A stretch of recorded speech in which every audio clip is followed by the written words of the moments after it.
Je suis Camille Lisoire, je suis la directrice artistique de Rogue Lords. On a choisi d'installer Rogue Lords dans un univers qui est similaire à la Nouvelle-Angleterre du XVIIe siècle, à l'époque de Salem, de la chasse aux sorcières. Dans Rogue Lords, vous allez incarner le diable qui revient sur Terre après plusieurs années, après une défaite qui s'est prise contre Van Helsing, son ennemi juré. Et en fait, il va faire appel à des célèbres disciples du mal que vous connaissez tous, tels que Dracula ou Bloody Mary.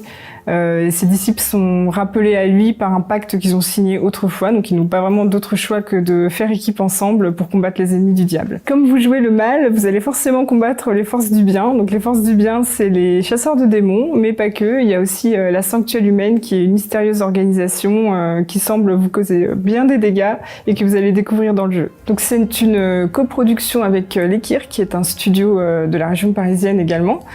Et c'est avec eux qu'on avait fait déjà le prototype du jeu il y a quelques années, donc c'est tout naturellement avec eux qu'on a continué à développer le jeu. Et ensuite, en fait, avec l'arrivée de Nacon dans la vie de Cyanide, on a enfin pu lancer la production du jeu dont on rêvait qu'elle se fasse depuis plusieurs années. On voulait que ce soit un jeu assez sombre et mature quand même. On a vraiment essayé de faire quelque chose de gothique fantastique.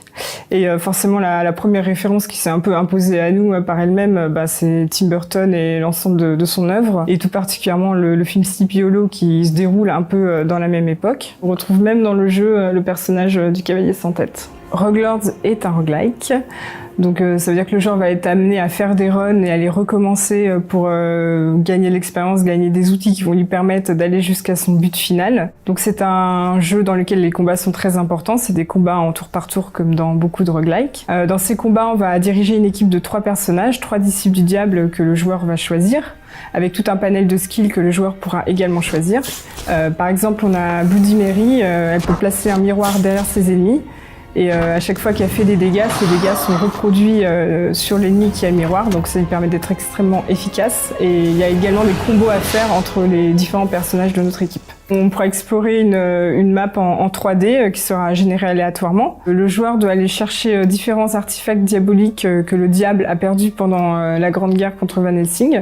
Donc chaque artefact correspond à un run différent. Donc ces runs, il peut les jouer et les rejouer juste à temps que le joueur sente qu'il ait gagné l'expérience nécessaire. Donc les potentialités du jeu sont de toute façon infinies. Ce qui est important aussi dans Rogue Lords, c'est que comme on est le diable, on peut tricher avec le jeu. Pour nous, les règles n'existent pas, les règles du jeu n'existent pas vraiment.